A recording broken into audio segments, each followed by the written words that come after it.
by quarterback standards contracts. Darnold did not go to the top of the market. Zach is raising his hand. The Bills have signed a wide receiver, at least reportedly. 3 years, $36 million to Josh Palmer. Okay.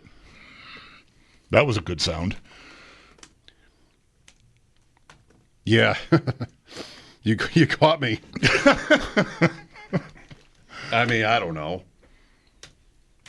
He's a guy, I think. I think he's a guy. That's about the best I can do. I'm pretty sure he does not break the first-round pick stat, the trivia question with Allen, with Kelvin Benjamin being the only first-round pick he's played with at wide receiver. Well, let's get to work on Josh Palmer. For me, and you might be able to catch me on some of this because I haven't, gotten my master's in this guy yet, but absolute okay.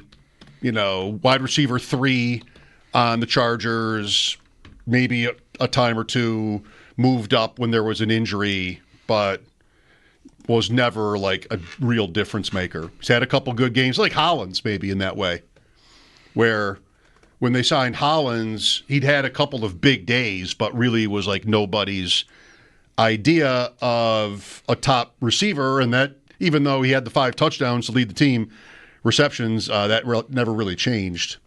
Palmer, 25, from Toronto. Didn't know that. Played at Tennessee. 6'1", 210, so kind of just average size, I'd say. Like maybe a little on the bigger end, but he's not, he's not big. 6'4", some giant out there. Man, $12 million a year. Career high, 72 catches 3 seasons ago with the Chargers, 2022. And that was a pretty good team. So that's pre-Harbaugh. And that's Keenan Allen and Mike Williams. I don't know if Mike Williams played out the season. He got hurt a lot. 20, Brandon Staley, 22. He was first in catches on that team among receivers. A few more than Allen, who missed 6 games. A few more than Williams, who missed 3. So, yeah, that's the best we got there. 4.5 speed coming out of college, so not elite speed. Just a guy who has played in the league and will continue to play in the league is what a guy. He's not a. Let's see that be the quote. Let's see that be the Bills. To quote. me, not like I'm not. I wouldn't be. I'd be wrong to say I'm like upset about it, but it's not to me a big meter mover. I might be upset. No, it's that at least. I might be upset. I'm thinking about what is it? Free agency was never going to be it, right? De'Ami Brown was the one guy I thought who was kind of like had a little bit of juice that was way down the list, and he got 5 minutes before this. He got a deal from Jacksonville. I saw $10 million up to 12. It might have been 1 year, but I thought he was somebody that we could argue about. I don't know if Palmer you can even argue about.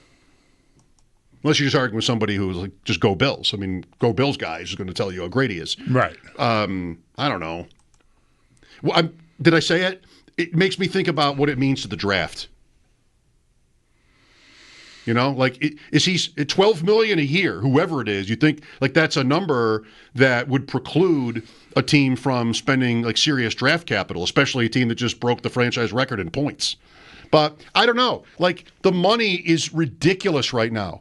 What the whole weekend was for me, including Rousseau and Bernard, and before that Shakir, it's good players getting great deals because their timing is perfect, right? And these guys were good players on a good team, if not a great team. And what do you want to do? Do you want to go try to find life without them, or do you want to, keep it going? And so it makes sense to me the Bills did what they did. And that means $20 million a year, right, for Rousseau and whatever, Shakir, 15 on average, and Bernard. Like, you keep doing that. It's interesting to me that Benford didn't happen, or even that Cook didn't happen, because I wonder if those are maybe a little bit more contested negotiations. I don't know that, but Benford could want. Benford should be near the top of the market. And yeah, like that probably is a harder deal. I mean, I think most of the analysis of these deals has been like the Bills beat the posse kind of thing. Like they got Shakir done before this happened. Before Josh Palmer got $12 million a year today. They got Rousseau done before Myles Garrett reset the market at defensive end. Corner, like if Benford's people recognizing that he should end up at or near the top, probably wanted to wait. I might guess anyway. Wait and see what today and this week would bring before signing on and getting the security of the long-term deal. Amari Cooper was a first-round pick. Thanks to the listener who corrected me on that. I forgot about him. So he's a first-round wide receiver that played for the Bills with Allen. And Palmer, to me, not say he's ever been what Cooper has been in his career, but there's your Cooper replacement. I think. I'm not thinking this is a Mac Hollins replacement. I would still think that the Bills would be interested and should be able to do that at some reasonable number off of what he did last year. But that'll be interesting, though. I thought they needed another veteran receiver to replace Cooper, and I have a feeling that that's what Palmer is for them. Cooper's dead now. Yes, I agree. I don't think it ever really was alive. Yeah, but this, I think, definitively closes the door on that. Well, the Bills are paying $12 million a year for a wide receiver who's had more than 39 catches once. That's what happened. Should probably work. I mean, they have Josh Allen on the team, so like last year, just do whatever you want.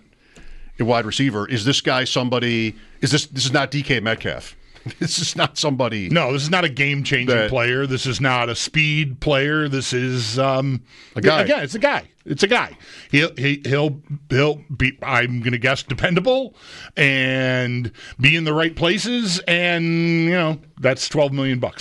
It's $12 million a year. I mean, you got to work, I think, to sort of avoid getting freaked out. The money is just, the money just grows. It grows and grows and grows every year.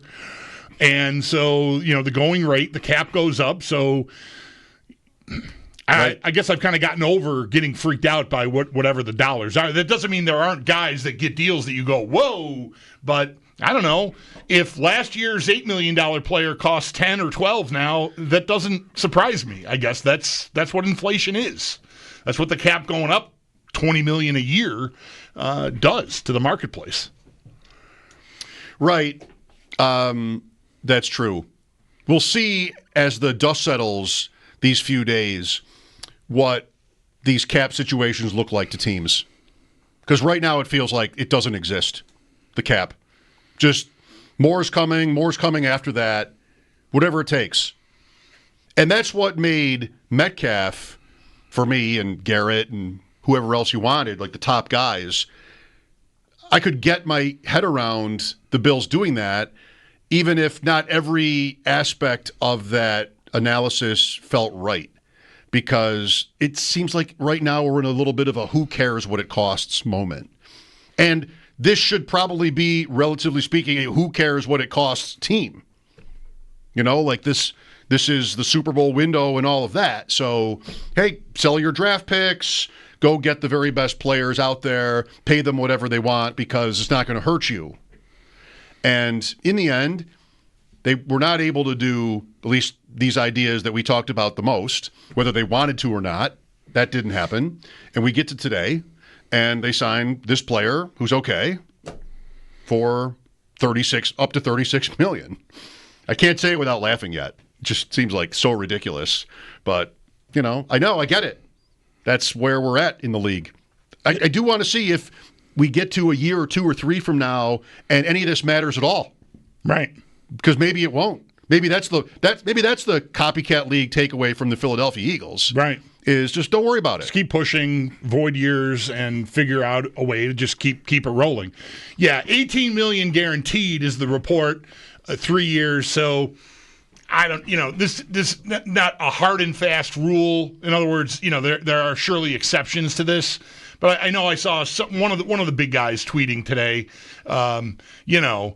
No, that wasn't even one of the big guys. It was, somewhere below like the Schefter, Rappaport level, because they're the ones that are always telling you, here's the annual average value on this huge deal that has outs after the second of the 3 years. Like, I'll bet this Palmer deal comes in closer to like 2 years, $20 million or something when it's all said and done. Like there's window dressing, but the guaranteed money is 18. So I'll bet they can walk away from it after 2, probably easily. I'm just guessing at that. But that's a lot of these deals end up structured that way. So while it on the surface says 3 years, 36, 12 a year, I'll bet it's not really 12 a year in the end. It never is, right? Right. So, but whatever. This is the marketplace. Doesn't change the player. The player's okay. That's what I think. He's okay. Doesn't really change. I'm not sure yet if it changes anything we ever talk about, except whether they'll draft a wide. They could still draft a wide receiver. They have 2 seconds. They could still do that. But I think the main takeaway, at least to this point, in terms of the draft, is Rousseau is still here. Myles Garrett is not here. Neither is Max Crosby or even Khalil Mack.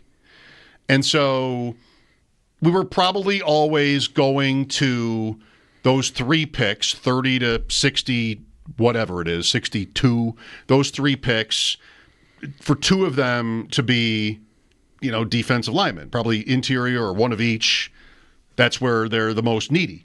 And they didn't, obviously, do anything here that gets in the way of that. This contract today should affect the calculus at receiver.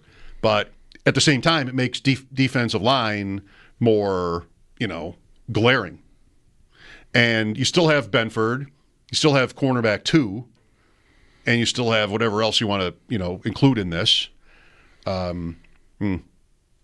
Assuming they get Hollins back, I think this is their receiver move, irrespective of the draft. I mean, I don't know, but I think that even takes. This is a starting play. This guy will play. Probably, I want to say more than Cooper even did, because Cooper did not play that big a role. And I don't know. Maybe I shouldn't be so quick to assume Hollins will be back. He could find something nice out there. Who knows? More than what the Bills feel like they want to pay out to the player. That would surprise me, but it could happen. I mean, in a world where this player is getting that contract, I don't want to assume anything. That a player who led a team that went to the AFC Championship game in touchdown receptions maybe can find a marketplace out there. I don't know. Keep it coming. I couldn't even get through it. But if they get Hollins back, then I think their receivers are here. Again, they could draft someone, but I feel like the urgency to find a guy that could contribute right away dissipates almost completely if they re-sign Hollins to go along with this Palmer move. Hollins is probably I don't think this does anything but bump up the likelihood of that, him being back. Right. He's not going to play the same role that Mac Hollins did for the Bills. Mac Hollins was a blocker, he played a certain role. That is not Palmer. I'm looking at his PFF now.